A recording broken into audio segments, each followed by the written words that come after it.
Do you remember when NBC moved Mrs. Garrett from Diff'rent Strokes to an all-girls school and turned her into a second mother to the entire dorm? That was the facts of life. But behind the laughter at Eastland was a completely different story. Cast members were suddenly dropped, a series of spin-offs failed, future stars appeared before becoming famous, and behind-the-scenes decisions that audiences at the time knew almost nothing about. Today we will explore 20 strange facts about the facts of life. Before we begin, hit like and subscribe to the channel if you love classic television. Now let's begin with Number 1. The cast had to endure intense pressure about their weight. When people think of the 80s, they often remember neon colors, synth music, and a fun-filled era. But behind the scenes of the facts of life, the actresses had to deal with something that was not fun at all. Their weight and appearance were constantly being scrutinized. Later, many cast members spoke out about it. Mindy Cohn, who played Natalie, was even asked not to lose weight. Natalie was created as the chubby girl in the group, so the producers wanted her to maintain that image. I don't have to do that anymore. Nebraska, Kansas, Iowa. At one point, Cohn naturally lost a few pounds during a break, but when she returned, she was asked to gain weight to fit the character. Lisa Whelchel faced the opposite situation. She was pressured to lose weight and later said that she was sent to weight loss camps more than once. There, she had to be weighed every day, meet with a nutritionist, and attend therapy sessions arranged by the production team. In other words, a young girl's weight was treated like a problem with a show that needed to be dealt with. Every bone in my body hurts. My arms, my legs, my back, my nose. Kim Fields shared less about her experience, but Nancy McKeon later said that the pressure over appearance spared no one. No matter what their body type was, all of the girls felt it. That was not all. Joan Rivers even mocked the show by calling it the fats of life in her stand-up comedy routine. A joke might have made the audience laugh, but for girls who were already dealing with pressure about their bodies behind the scenes, it certainly did not make things any easier.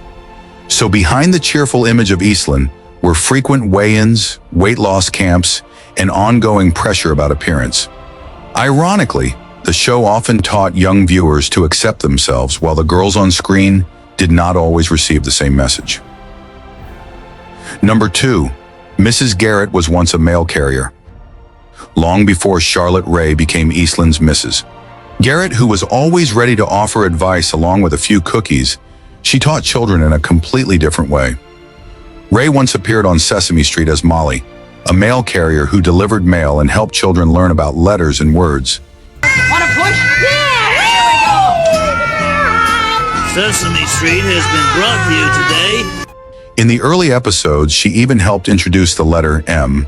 Molly Mail and the letter M. Sesame Street clearly did not beat around the bush, but that approach made it very easy to remember. Rae later said that she loved roles like that because they combined two things she cared about: education and performing. Looking back, that fit quite well with the path she later took, when she spent many years on the facts of life, helping teenage girls deal with all kinds of problems in life. Parents had already trusted Rae when she helped their children learn the alphabet.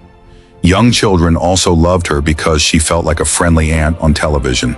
So, when The Facts of Life was developed as a spin-off in 1979, Rae actually already had plenty of experience serving as a guide for young viewers on screen. There was only one difference. The girls at Eastland were a little older, and their problems were much more complicated. Number 3. Blair Warner said, "Not tonight, NBC." By the mid-80s, American sitcoms began becoming bolder with subjects that had once been considered too sensitive for prime time. Diff'rent Strokes, the show that introduced Mrs. Garrett before paving the way for The Facts of Life, had also aired special episodes about abuse. Not long after that trend reached Eastland, the writers wanted Blair Warner to become the first girl in the group to have sex. For a show that until then had mostly told stories about dating, dieting, and the problems of growing up, this was a pretty major turning point. NBC was ready to try it, but Lisa Whelchel was not. Because of her Christian faith, Lisa made it clear to the producers that she would not act in this storyline, and wanted to be left out of the episode. She also did not choose a compromise, such as having Blair appear on the sidelines and eventually learn a lesson. If the story was still going to be made, she would not take part. So the writers had to quickly find another direction. Oh, Blair, your life isn't messed up. It's just begun. Sure, and all I have to do is watch my mother to see how I'm gonna end up. With affairs. As a result, season 9's The First Time was still made and became one of the show's most controversial episodes. But instead of Blair, Natalie became the central character. The story of Natalie's first time having sex took place off-screen. Blair was completely absent. The script simply explained that she was out of town. This was also the only episode in the entire run of The Facts of Life in which Lisa Whelchel did not appear. To put it humorously, Blair not only stayed away from the situation, she was not even at Eastland to hear other people talk about it. Well, I can see I'm not going to get any peace until I tell you. You have to promise not to tell anyone. Sure. Okay. Lisa's absence showed just how serious she was about her boundaries. Instead of pressuring her to change her decision, the show kept the subject but shifted the story to Natalie. In the end, the episode still aired, while Lisa Whelchel remained true to what she believed. And sometimes an actor simply saying no firmly enough can make an entire script change. Number 4, a future teen queen was dropped after season 1. Before becoming a teen icon of the 80s with 16 Candles, The Breakfast Club, and Pretty in Pink, Molly Ringwald was once just one of many schoolgirls who appeared at Eastland. She played Molly Parker in the first season, alongside Blair, Tootie, Natalie, and quite a few other characters. The problem was that season 1 had too many faces, which left the show without a clear central group of characters. So going into season 2, the producers decided to trim down the cast and focus the story more. I can't even pronounce the one they put me with. Joanne Polniacek. I hope she brings along an interpreter to help me with that name. It's Polniacek. Only 4 girls were kept as the main group, and Molly was not one of them. Ringwald was only 12 years old at the time. According to her, the reason given was that she was too young for the more mature direction the show wanted to take, with stories about dating and issues involving older teenagers. At the same time, Jo Polniacek was brought into the show, a tough girl who liked motorcycles and had a personality that was almost the complete opposite of Blair. Jo's arrival gave the new group of characters more conflict and energy. She must think we're into nostalgia. She's still wearing flared jeans. In a minute, you're gonna be wearing flared teeth. Ringwald was still offered the chance to occasionally return as a guest, like some of the other girls who were dropped after the first season. But she and her mother decided to turn it down. In a 2019 interview, Ringwald said that being dropped from the main cast when she was only 12 made her feel very humiliated. After that, she did not want to keep appearing only as a semi-regular cast member. Yes, I've decided I'm gonna be the Joan Baez of the 80s. Listen. The skies are junky, the legs are chunky, the oceans are gunky, I feel like lab monkeys. Molly Parker made her final appearance in the season 2 episode, The New Girl Part 2, and then disappeared from the show. There was no farewell episode, no explanation about transferring schools. The characters simply stopped appearing. While some season 1 cast members later returned, Ringwald left The Facts of Life completely. But that career setback did not last very long. Just a few years later, John Hughes cast her in the movies that would define an entire generation of teenagers. Being dropped from Eastland certainly hurt at age 12, but unintentionally it also opened the way for Molly Ringwald to become one of the most recognizable faces of 80s teen cinema. Number 5, the reboot did not happen. Rumors about a The Facts of Life reunion had been circulating for years. Fans wanted to see it, Norman Lear wanted it too, and even NBC seemed ready to spend the money. And you know how it goes when a network sees a chance to make money from nostalgia. Things are usually already pretty close to becoming reality. In 2021, the special Live in front of a studio audience recreated the season 3 episode Kids Can Be Cruel and received a great deal of attention. I'm gonna have dinner with Carl. Hey, listen, if anyone should, I should. Carl paid for this, and part of the package was a charming, lovable dinner date, and that's me! Jennifer Aniston played Blair, Gabrielle Union played Tootie, Katherine Hahn played Jo, Allison Tolman became Natalie, while Ann Dowd took on the role of Mrs. Garrett. What stood out was that the new cast worked together quite naturally. The feeling of nostalgia was also strong enough that when the show aired, social media almost turned into one giant group watch party. At that point, many people believed that a real reboot was only a matter of time. A writer was hired, contracts began to be discussed, Zoom calls with Norman Lear also took place. That's right, Norman Lear, already in his 90s, was still getting on Zoom to discuss how to bring the facts of life back. The project had gotten so close that people truly thought the girls of Eastland were finally about to reunite. But then everything suddenly fell apart. According to Mindy Cohn, one member of the original cast quietly went in a separate direction and was reportedly making a separate spin-off deal. If that was true, then it was a move bold enough to make even Blair Warner's schemes on the show look tame. The problem was that this did not just cause one project to be canceled. It also affected friendships between people who had known each other for decades and made the indirect comments on social media afterward become quite tense. Mindy did not directly name that person. However, after some of her comments, many fans began to guess that the person being referred to might be Lisa Whelchel. But because Mindy never directly confirmed it, this still remains only speculation. Whoever that person was, the result was still the same. The reboot did not move forward. The friendships between some cast members were damaged, and fans had to go back to watching the old episodes instead of getting to see a true reunion. In the end, the only thing that was really rebooted was the audience's disappointment. Number 6. The theme song carries pop star DNA. If the version of the theme song in the first season sounds a little strange, there is a reason. It was only used for a short time before the show switched to the familiar version that most viewers remember. You take the good, you take the bad, you take them both, and there you have the facts of life. Just a few simple lines, but that melody became an inseparable part of the show. And interestingly, one of the people who wrote it was Alan Thicke, father of pop star Robin Thicke. The message of the song also fits the spirit of the show very well. Life always has both good things and bad things, and then you learn how to face them all. If you grew up in the 80s, you probably heard this melody hundreds of times on TV. The facts of life may have changed its casts, hairstyles, and even fashion from season to season, but that theme song remained almost unchanged. And many years later, just hearing the first few notes is enough to take viewers back to Eastland. Number 7. Gary Jewell made sitcom history. In 1980, Eastland welcomed a special guest, Gary, Blair Warner's cousin. But Blair, who was never shy about showing off her family, did not seem very happy this time. The reason was that she felt embarrassed because Jerry had cerebral palsy. The story forced Blair to confront her own prejudice. But more importantly, it also created a memorable milestone in American television. Hi, Blair. Did you have a good... How was your... Can I get you one? And I thought I talked funny. At the time, it was very rare for audiences to see an actor with a disability appear regularly on primetime television.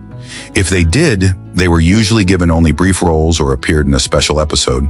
Geri Jewell helped change that when she became one of the first actors with a visible disability to take on a recurring role in a primetime sitcom.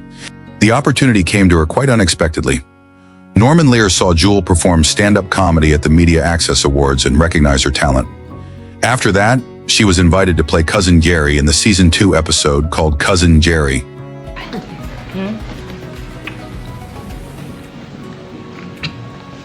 May I help you? I'm looking for Blair Warner. You must be her cousin Jerry. Yes. Over the following years, Jewell appeared in a total of 12 episodes. She regularly answered Blair with sharp lines and perfect timing. What made the character interesting was not her cerebral palsy, but Jerry's personality and sense of humor. By 1984, her contract expired and was not renewed. The trouble did not stop there. Not long after, Jewell's manager was arrested for embezzlement and securities fraud, leaving her without a job, without money, and without representation. A few months later, The Facts of Life wanted her to return for an episode in season 5, but Jewel's new manager felt the offer was not worthwhile and turned it down. Jewel later admitted that she actually wanted to take the role, but by then the opportunity had passed. The years that followed were quite difficult. Jewel struggled with an addiction to sleeping pills and had to rebuild her life. But in 1985, she appeared at the White House to speak about disability and prejudice. A philosophy that I've come to understand over the years, that love and fear cannot exist at the same time. From there, Jewel entered a new stage of her life, becoming a speaker and consultant for many Fortune 500 companies on disability inclusion. In 2004, she returned to the screen as Jewel in HBO's Deadwood. She worked with David Milch to develop the character, and Milch also asked for her input so that the portrayal of a person with cerebral palsy living in the 1880s would feel more authentic. Jewel later continued the role in the 2019 Deadwood movie. In 2011, she published her autobiography, I'm Walking as Straight as I Can, including her disappointments with the way Hollywood limited opportunities for actors with disabilities. Jerry Jewell did not just create a milestone with The Facts of Life. What she did afterward also showed that one famous sitcom role was never her entire story. Number 8. Mindy Cohn being cast was a lucky accident. Mindy Cohn had no plans to enter Hollywood. At the time, she was just an ordinary student at Westlake School for Girls in Los Angeles. Charlotte Rae and the production team came to the school to observe the real lives of teenage girls in order to gather realistic information for the new show. We went to that school that this producer's daughter had gone to. Yep. What was the name? Westlake? Westlake, yeah. The school needed a student to give them a tour, and Mindy was given the job. During the walk around campus, Charlotte Rae quickly noticed her. She liked the way Mindy talked, her sense of humor, and her ability to deliver a line at the right moment. By the end of the visit, Rae had almost insisted to the producers that this girl should be on the show. They listened, and the character Natalie Green was created for Mindy. Even the name Natalie had a special meaning, because Charlotte Rae suggested naming the character after her childhood best friend. But suddenly becoming an actress did not mean Mindy got to leave school like many other child actors.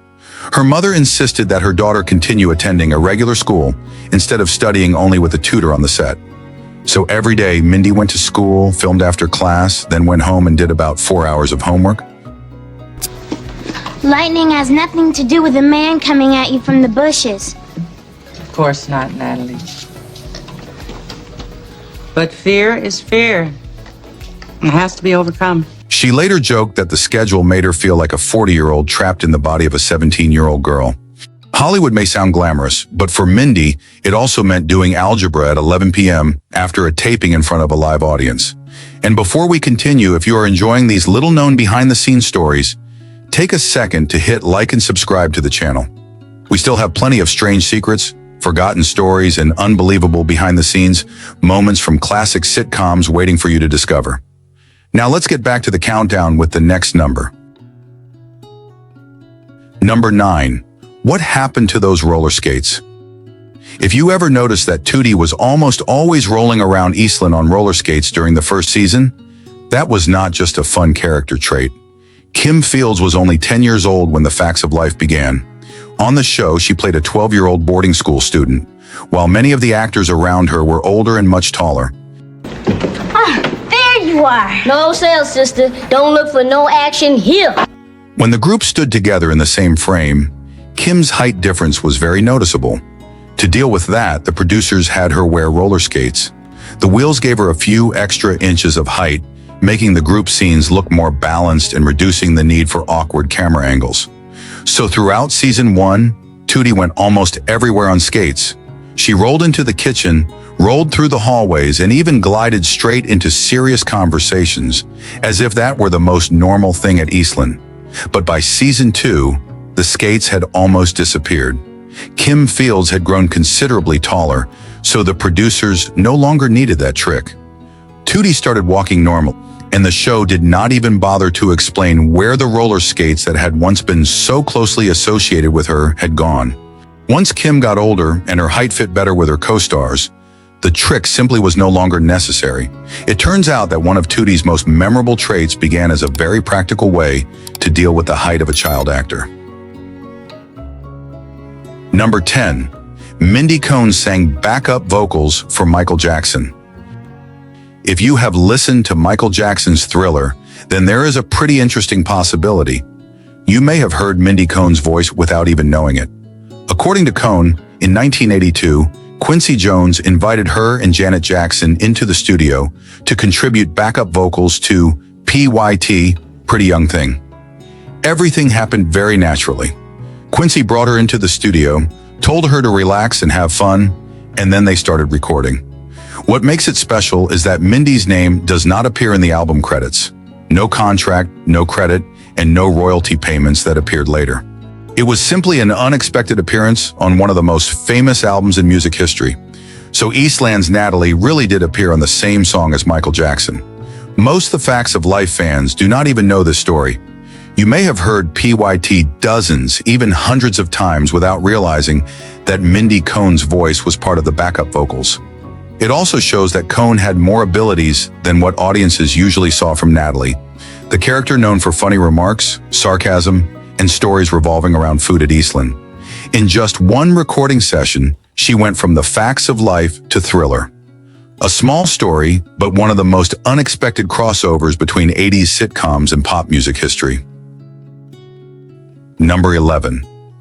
Charlotte Rae left like a legend. If you grew up in the 80s, Edna Garrett was definitely more than just a dorm manager on TV.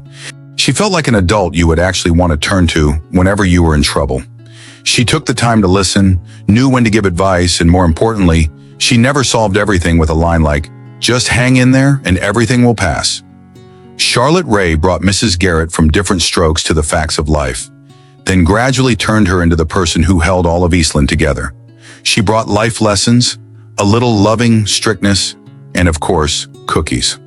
Hey, how'd your physical go? Well, the doctor says it's safe for me to renew my magazine subscriptions for another year. Yeah! For 7 seasons, Mrs. Garrett was almost the moral compass of the show. The Facts of Life may have been a sitcom, but at times it also felt like a place where the girls learned how to deal with all kinds of problems in life. By 1986, Charlotte Rae felt that it was time for her to stop. The girls on the show had grown up. Rae was also in her 60s at the time, and she felt that she had done almost everything she could with the character. Perhaps the only thing Mrs. Garrett had not done was open a chain of stores specializing in casseroles and solving teenage crises. So, Rae did something fairly rare on television. She herself asked to leave the show. And fortunately, the writers did not let the character disappear in a careless way. They gave Mrs. Garrett a proper ending. She reunited with Bruce, an old love.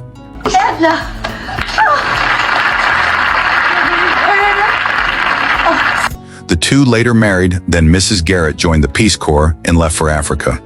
Honestly, if you had to choose a way for a beloved character to leave the screen, this was also an ending that fit Mrs. Garrett very well. To fill the gap Charlotte Rae left behind, the show brought in Cloris Leachman as Beverly Ann, Mrs. Garrett's sister. And if you had to find someone to replace a sitcom legend, choosing an actress who had won an Oscar was clearly not a bad option. The Facts of Life continued for 2 more seasons before ending in 1988. Charlotte Rae, meanwhile, continued working. She made guest appearances in ER, Pretty Little Liars, did voice acting, and continued performing on stage. She also survived cancer, wrote a memoir, and stayed connected with fans until the final years of her life.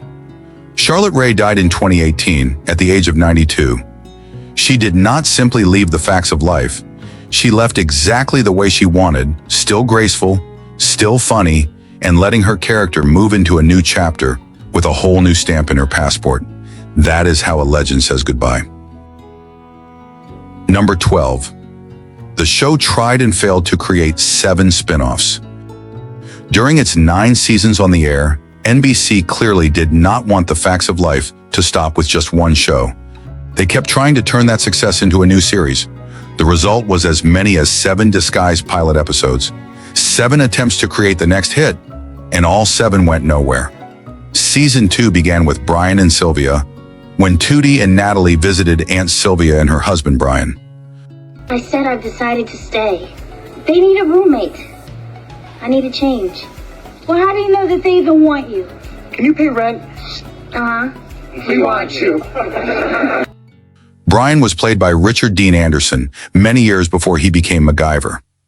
This was also a time when both mullet haircuts and an interracial couple could still make primetime television feel bold. But the episode did not receive a strong enough response, and NBC quickly dropped the idea. In season 3, they tried The Academy, set at a military school near Eastland. Simply put, it was almost like a boys' version of The Facts of Life. That same season, the show also tried a story centered on Joe's cousin and her family in the Bronx. The idea did not sound bad, but it did not make it beyond the pilot episode either. Season 4 returned to Stone Academy in The Big Fight, and once again, no series came out of it. By graduation, the show continued to hint at a spin-off following Blair and Joe to college. But that plan also disappeared before it could take shape. NBC still did not stop.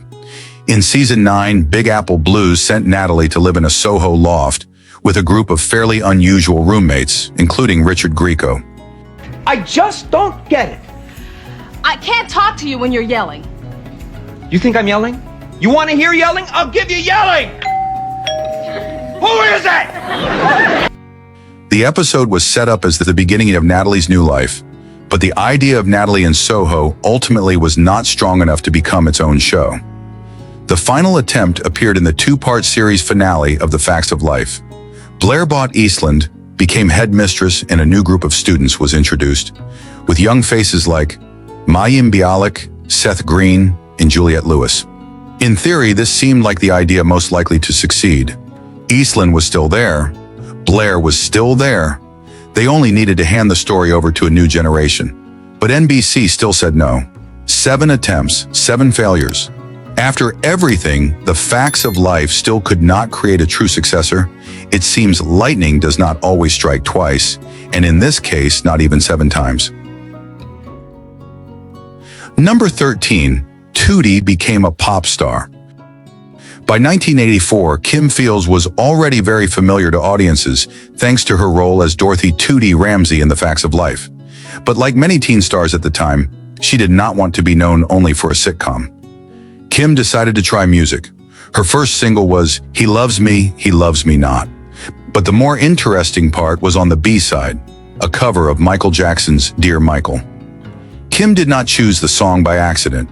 She knew Michael through her friendship with Janet Jackson.